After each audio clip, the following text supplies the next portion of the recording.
días, bienvenidos y bienvenidas a su programa El Café Matutino, transmitido desde el Canal 6. En la sección de hoy vamos a platicar sobre los arcaísmos en el español de México. ¿Qué son y por qué algunos términos que usaban nuestros abuelos han desaparecido? Vamos a explorar su origen, su función y su futuro en nuestra lengua. Para ello, hemos reunido a dos grandes expertos, Carlos Aguilar, sociólogo y profesor de la Universidad de Guadalajara, y Gloria Mercado, lingüista y además filóloga egresada de la UNAM. Muchas gracias por acompañarnos. La primera pregunta es para nuestra invitada. ¿Qué es un arcaísmo? Buenos días, Luis. Gracias por tu invitación. Un saludo a tu amable audiencia. Un arcaísmo es una palabra o expresión que ha caído en desuso en la lengua cotidiana. Algunas palabras siguen existiendo en ciertas regiones y contextos formales, pero han sido reemplazadas por términos modernos. Qué interesante, Gloria. Así es, y no solo hablamos de palabras aisladas, también hay arcaísmos gramaticales y fonéticos. Por ejemplo, antiguamente se decía aiga en lugar de haya o mesmo en lugar de mismo. ¿Qué nos puede comentar al respecto, Carlos? Muy buenos días a toda la audiencia. Bueno, pues yo te puedo comentar que muchas de estas palabras están ligadas a la historia y la cultura de cada comunidad. Aún encontramos arcaísmos en el habla de grupos rurales o incluso en ciertas profesiones. Estas diferencias en el habla permiten identificar la pertenencia a un estrato social, a una región geográfica, a un grupo de edad o grupo etario, o incluso si se trata de un habla, por un lado, científica, especializada o bien técnica. Gracias, Carlos. ¿Nos podrían dar algunos ejemplos de arcaísmos que se usaban en México y que han sido reemplazados? Claro que sí. Algunos ejemplos son ansina por así, dende por desde, truje por traje y vide por vi. ¿Y a qué se deben estos cambios? Estos cambios suceden porque la lengua es dinámica. El contacto con otras lenguas, la educación y los medios de comunicación han influido en la desaparición de muchas palabras. Efectivamente, en este caso, las variaciones dan cuenta de nuestra personalidad, del entorno, de lo que estudiamos e incluso de nuestro pasado familiar. Actualmente, la mayoría de hablantes considera estas expresiones como obsoletas o incluso como propias de generaciones pasadas. Sin embargo, en determinadas regiones rurales o en ciertos estratos sociales, especialmente en el caso de los adultos mayores o grupos con poco contacto con la norma estándar, estos términos pueden persistir como parte de su habla cotidiana. Les pongo un ejemplo. La variación, por ejemplo, diastrática, es decir, esta forma de hablar varía según la clase social, en el nivel educativo o incluso las creencias y costumbres en cada grupo. En el México de 1945 era común la palabra melecina, que se utilizaba por medicina. Esta variación se ha documentado también como medicina. Actualmente en ciertas hablas rurales se continúa utilizando medicina, pero no así melecina.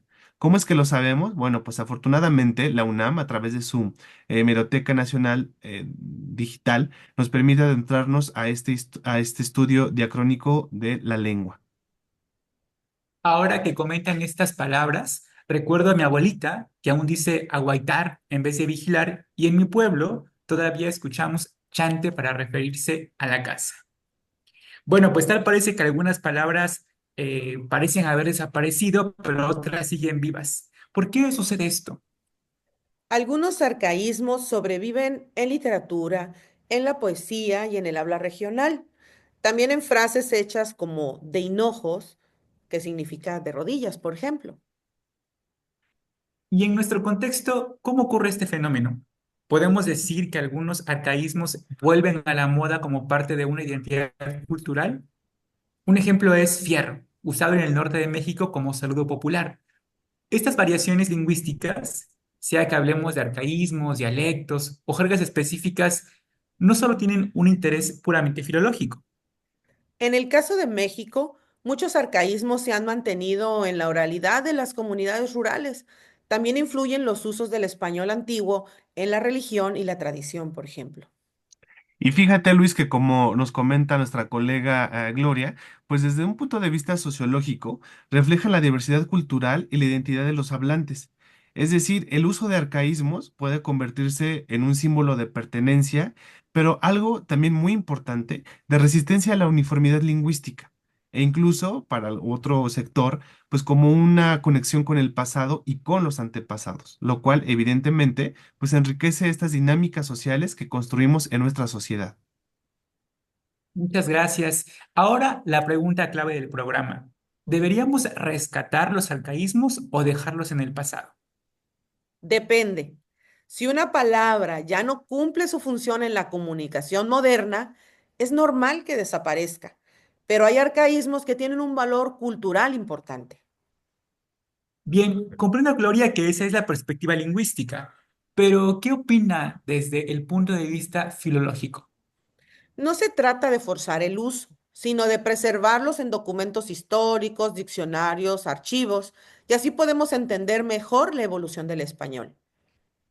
Gracias. Y ahora, desde el punto de vista sociológico, podemos decir que en algunas comunidades recuperar ciertos términos puede ser una forma de fortalecer la identidad cultural y lingüística. Efectivamente, estimado Luis, es una forma de fortalecer la identidad cultural y lingüística y también, por otro lado, nos permite observar y comprender mejor el comportamiento de las comunidades, de su identidad y la forma en que se representan ante los demás. Esta comprensión es precisamente una de las grandes aportaciones de la sociología al estudio del lenguaje, que muchas veces se estudia desde la sociolingüística. A mí me gusta mucho utilizar los arcaísmos porque efectivamente me recuerda a mis abuelos, pero también entiendo que las palabras cambian con el tiempo. Y bueno, pues hemos llegado al final del programa. Hoy aprendimos que los arcaísmos son testigos de la evolución del español. Algunos se pierden, otros se transforman y algunos renacen en la cultura popular. Muchas gracias a nuestros invitados y a ustedes por acompañarnos. No olviden dejar sus comentarios sobre qué arcaísmos aún escuchan en su región. Nos vemos en el próximo programa. Buenos días. Gracias, hasta luego, buen día. Gracias, hasta luego, buen día, gracias por la invitación.